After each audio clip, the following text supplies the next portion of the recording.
He was born in 1928 into a bourgeois suburban Paris family, socialist, almost red, but cut with doubt. His father was a municipal architect, dependent on political connections for his commissions. No more, he proudly told his only child, had been baptized for 100 years, and Michel did not see the inside of a church until he was 16. The official family hero was Michel's paternal great-grandfather, a member of the Paris Commune. But when Michel's father was away, Michel's maternal grandmother whispered tales of another ancestor, an aristocrat, she thought, who ended on the guillotine, martyr to the bloodlust of Robespierre and Saint-Just. Politics dominated the dinner table, all brags and taunts. Michel's mother kept silent. She was crazy. When Michel was 8 and the family was on vacation in Brittany, she took him to a narrow wooden bridge overhanging a deep gorge and said that she was going to dash herself to pieces on the rocks below. If Michel loved her, he would follow. We'll punish the lot of them. Back in Paris, she turned to tarot cards, seance tables, automatic writing, suburban surrealism. In 1940, she died a long and miserable death from cancer. Michel's father had all but abandoned her for his mistress. As the Nazis approached Paris, the father made ready his escape to the south, convinced that as a socialist he would be immediately put up against a wall and shot. He led Michel up to the attic and there burned 20 years of left-wing newspapers, manifestos, talismans. His pictures of Léon Blum, popular front prime minister of France in 36 to 37, of La Passionaria, communist heroine of the defeated Spanish Republic. He did it, he explained, to protect the family, Michel and his grandmother, who were to be left behind.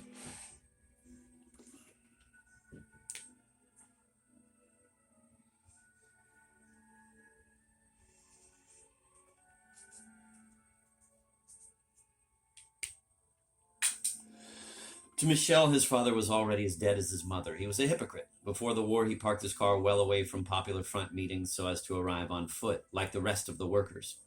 Following the Communist Party line that with the Hitler-Stalin pact enforced National Socialism was still socialism, he soon returned to Nazi Paris. He married his mistress. Michel refused to live with him. He went through puberty parentless under the wing of his hapless grandmother. Sometimes he was shunted off to his Alsatian uncle, who reveled in the Nazi conquest. Why not? The Germans put on good concerts in the parks. They were polite. Life went on. Right from the start, In Spite of Blasphemy is full of real venom. Throughout, I hated seems its most common claim. The book offered no apologies to the pieties of the post-war period. Quote, he was a weak man, end of quote, Moore wrote of his father, quote, who could not understand the need for heroic adventure or the lust for power. He refused to admit that fascism was the price he had to pay for democracy, for the lies of Democrats like himself, end of quote. La Passionaria, a Stalinist, might have agreed, but to Michel's father, whose politics were as sentimental as they were convenient, La Passionaria was an innocent. To Moore, looking back after Notre Dame, or even to adolescent Michel looking forward into oblivion, no one was innocent. As Michel and his grandmother tried desperately to board a train out of Paris, as they were shoved back by the crowd, the boy saw the same people he had seen at his father's Popular Front rallies, and he was sickened. I think that the memory of those terrified men and women crowding round the Gare de Lyon on the 11th of June, 1940, that soulless, spiritless mob which was without hope because it was without a leader, will keep me forever from believing in the fine fairy tales of democracy.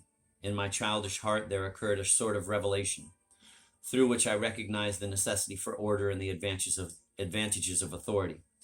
The God that my father had wanted me to worship was crying for a railway ticket.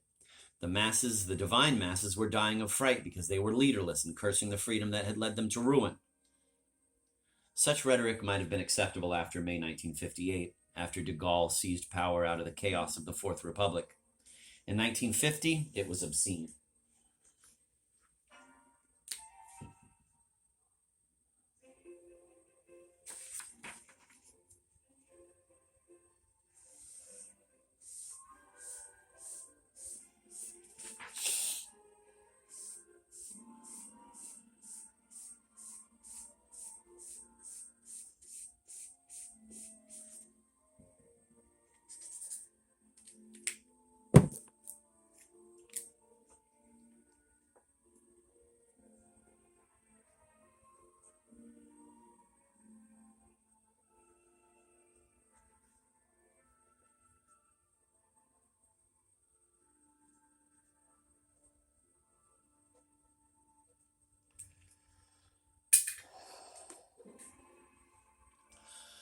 Abused at school for his shabby clothes and beaten up for his inherited anti-clericalism, Michel fought back. Still, he had nowhere to go, and so in early 1944, he found himself caught up in the teenage collaborationist milieu. Fascism was a noble, exciting cause, Moore wrote, quote, an amazing adventure was taking place, end of quote.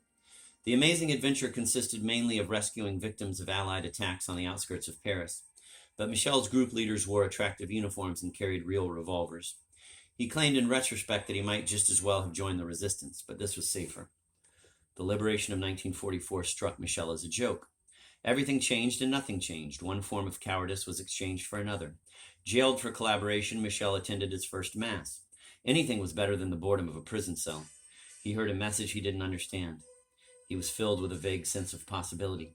Released, he was arrested twice more in 1945. Finally, the charges were purged. Quote, what had I betrayed, end of quote, Moore said. Quote, my country? I could not have betrayed it. I had never belonged to it, end of quote.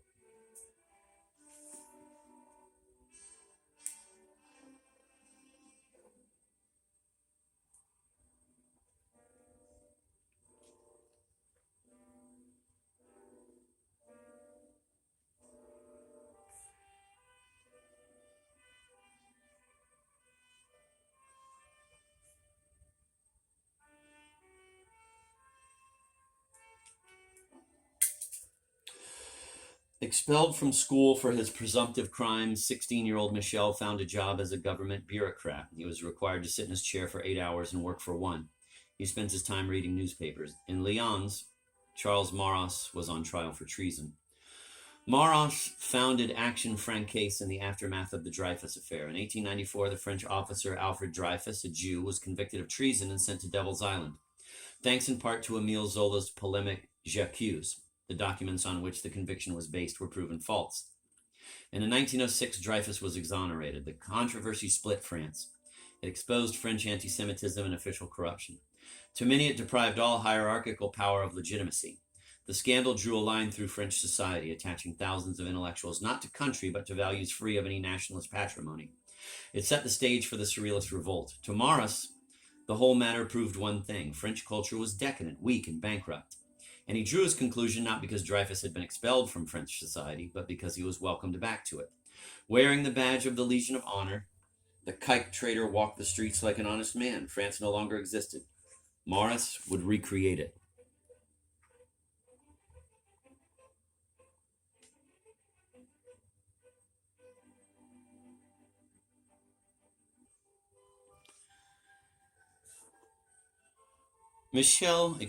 In fringe newspapers and pamphlets, Maurras campaigned for a return of the monarchy, simultaneously calling for a revival of classicism and an end to modern art.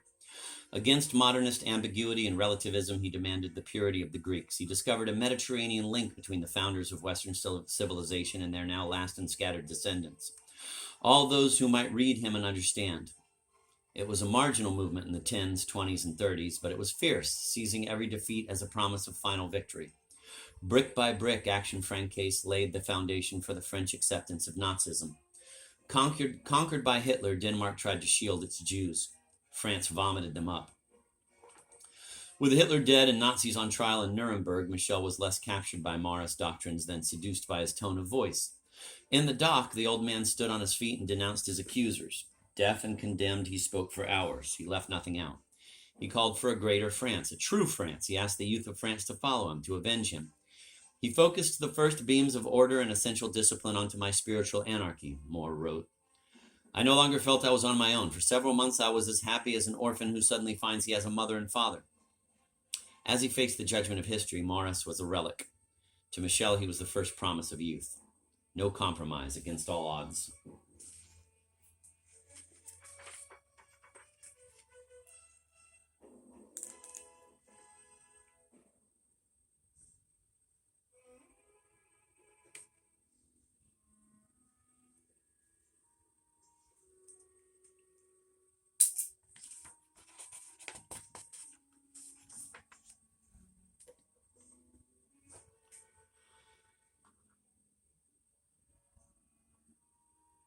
Michel embarked on his first obsession. Looking over his shoulder, he searched the bookstores for Maurras banned tracts. In a great coup, he found a 25-volume set. With France surrendering to a soulless materialism, to the survivalist mentality of food rationing and the mindless craze for gadgets and conveniences. The now illegal AF was the new underground, the new resistance. Michel sought it out, joining secret gatherings in the post-war 1940s. Michel and other acolytes tried to relive the heroic pre-war 1930s. At a royalist meeting, Michel encountered Jacques, the young man who would become his best friend.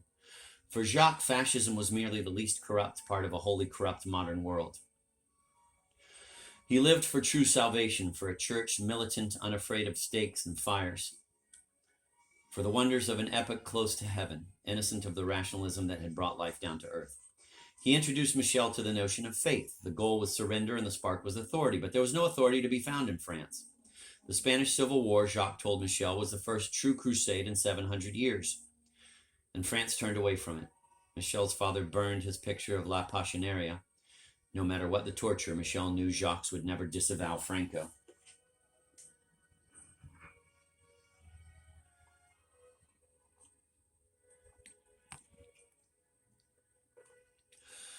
The two linked up with the far-right but legal Republican Freedom Party.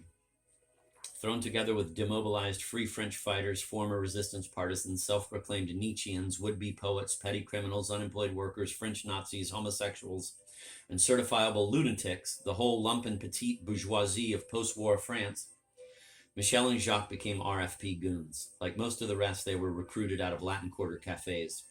As more than 3 decades later, punks and skinheads would be drawn out of British pubs by agents of the neo-Nazi National Front. Promised travel, free meals, and excitement, the gang disrupted opposition meetings and served as an RFP bodyguard.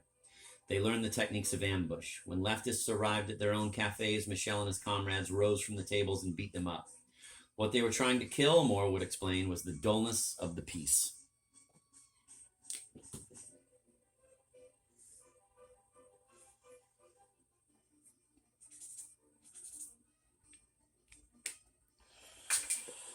Michel was dispatched across France to convert workers in thrall to Marxist ideology. Enthrall, the Marxists said in turn, to the sort of businessmen who were standing as RFP candidates.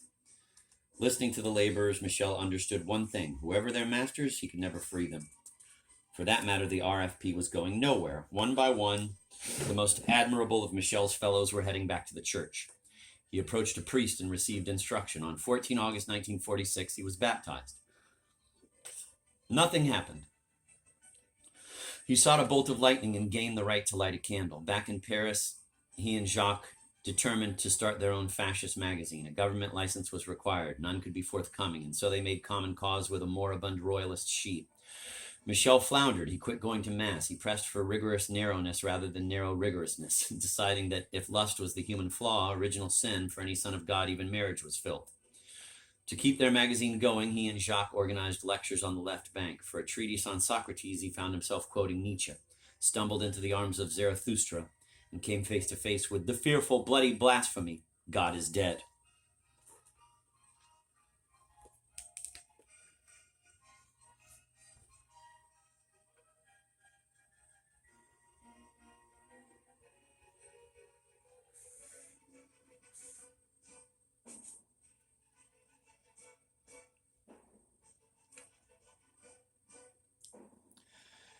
Today we call such a moment an identity crisis. In those days, psychology yielded to politics. For Michel, it was a social crisis, world historical. He had the ability to go straight to the heart of a doctrine, to travel through epochs in an instant. He understood that original sin was the beginning of the will. As God's curse, it was man's blessing. God offered man salvation along with a master, but along with damnation, original sin made every man his own master. Master of the kingdom of no. With Michel's ravings, the owners of the Royalist magazine began to worry. They accused their editors of fanaticism. We argued, Moore wrote, that the world had a great burning need of fanatics and madmen, men who would sacrifice themselves entirely for a faith, a belief, or a creed. Faced with an East transformed by communism and communist loyalties and bursting with fresh confidence, our worn-out West was frightened of losing its material and moral riches, which it had not even the courage to defend. To counteract communist faith on earth and communist ambitions to appropriate the world, it was necessary to establish absolute faith in eternity, to create fanatics about eternity, and to prove that the craze for eternity was not yet dead among the people of the West.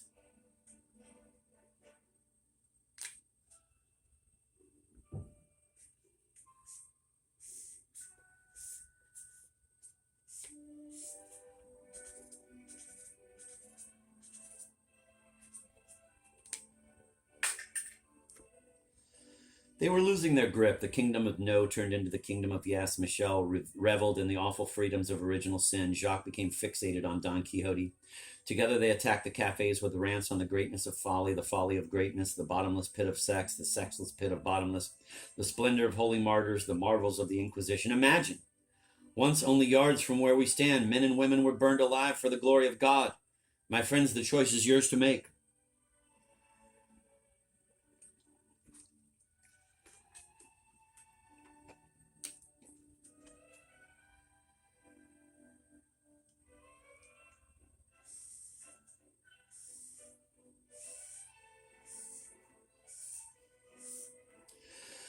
It was 1947. The young men and women in the cafes smiled and turned away. You saw all kinds on the left bank. To Michel, everything became clear. It was not a change in the social system that was needed, but a change in one's inner life. He decided to become a monk.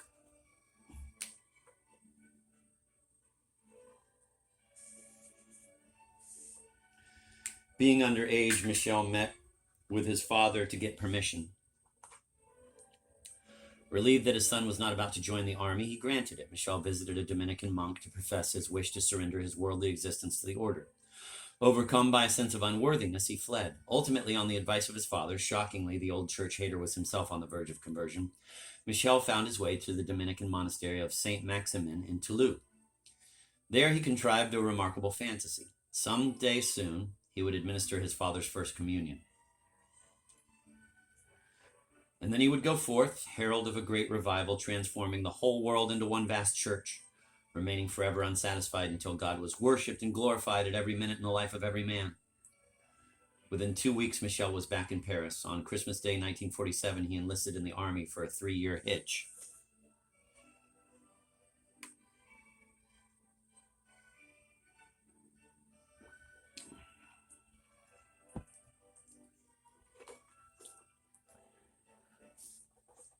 He was sent to Germany, part of the occupation forces. He became a clerk, no less a joke than his first government job. He learned to despise the Germans, people he once thought fit to rule the world, but now so craven they ate French dirt for a glass of cheap champagne. He mastered the art of gold bricking. Sitting at his desk, bored and full of hate, he got fat and dreamed of Paris. 2.5 years of nothing to go. Misery brought illness, which revealed a heart condition. In January 1949, Michel received indefinite leave and a disability pension pending a full discharge. He made straight for the left bank in Jacques, but Jacques was in Nice, sunk in decadence and luxuria. On his own, Michel was sickened by the degeneracy of Saint-Germain-des-Prés. Everywhere he looked, he saw pederasts and prostitutes. Once more, he journeyed to Saint Maximin, and this time stuck it out. In June, he received his habit and began his novitiate.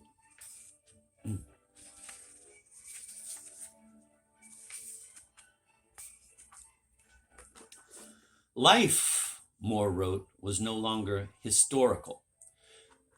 At first, I was amazed at the contempt for history shown by the Dominicans of Saint Maximin. History no longer counted for them. It had no more secrets to disclose. Everything was already a thing of the past, an accomplished fact, for the ultimate meaning of history had been revealed 2,000 years before, when the final triumph of Christ was assured.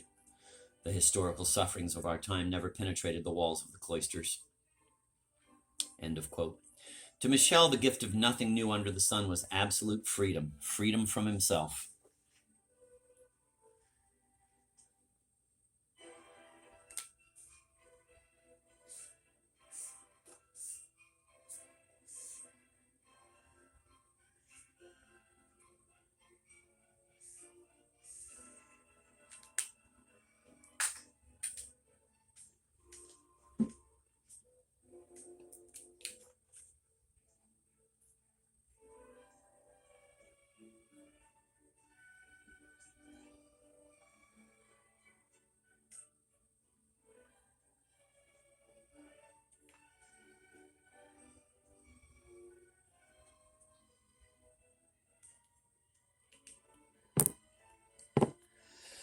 The world receded into an impenetrable past, a never-ending present, a preordained future, spurning all vices.